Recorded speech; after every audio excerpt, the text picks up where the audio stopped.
Hi. Hi, How are you? I'm good. Are you a man or a woman? Why does that matter? Well, because you're in the ladies' room. Okay, And I have gotten called out several times for being in the men's room. okay. And you're going to be called out for whatever you're doing. So what are you identifying as today? I don't think that's any of your business. Okay, it's not. So you're in the ladies' room where I think I need to identify you. You do not need to identify me. Is that right? How old are you? Doesn't matter. Really? Okay. Well, we'll wait for the police to come and figure it out. Okay. If you were to fight your way through a video game level of Karens, the boss Karen would be in that bathroom. Because that woman, I'm assuming, believes that she is the police officer, the guard of that bathroom. And it's up to her to inspect every person that comes in to make sure that they reach a level of femininity that satisfies her curiosity, her drive for knowledge in the gender identity of everyone who walks into that room. Apparently fueled, and I love that we get this little bit of backstory from the simmering rage she's built up from having gone into men's rooms and gotten called out for it for some reason. That's a weird admission during all that. But this is serious. This is harassment. This is anti-trans harassment of someone who is notably not trans. Because to cut to the spoiler of this, the person being addressed there is a woman, identifies as a woman, and probably would have preferred to just go through her experience in the bathroom without having that interaction with that woman. Anyway, this happened at the Rampart Casino in Las Vegas, and the woman being harassed there put up a bit of an update about what happened. Take a look at this. Hi guys, so unfortunately the director of security was not available. He had stepped out, so I was given the number to the manager of the casino and the security director. But overall, the conversation was not pleasant. Basically, overall, what they told me was that there was nothing that they could do, that it was a disagreement between two people, so the only thing that they are allowed to do is kick her out for the day and allow her back in the next day.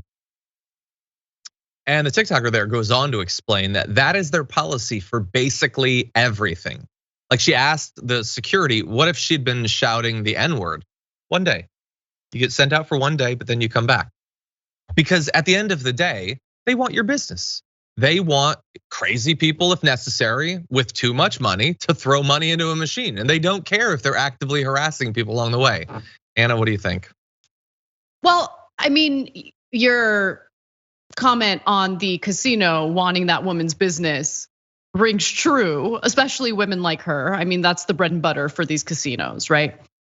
The other thing I'll say is these stories are very triggering for me, even though, I haven't been victimized with anti-transgender discrimination or hate. I just can't stand people feeling entitled to approaching strangers to say terrible things. Yep. I just can't get past that. When in doubt, don't talk to strangers. Just don't. I would say probably 98% of the time, unless you happen to come across my husband, the other person doesn't want to talk to you. Just doesn't. Most people don't want a stranger approaching them to talk to them, even if it's something pleasant. But they especially don't want it if you're an unpleasant person. And what these people fail to realize is we keep seeing videos of people responding calmly to these lunatics.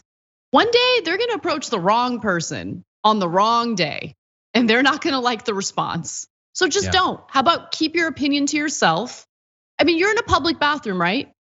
I can't get out of a public bathroom fast enough. Do your business and get out, and then shut up. Yeah. That's it. Yeah. You're not like walking around like, who can I have an interaction with? I would like to talk to someone at this point. Are you the right gender? Should you be in here? But that is what America probably has always been, but is increasingly. You don't focus on your own life or your own problems or the issues that you have. Just get involved in other people, mess with them, question them. That's what you should probably do. By the way, there's a lot more to this story, more videos.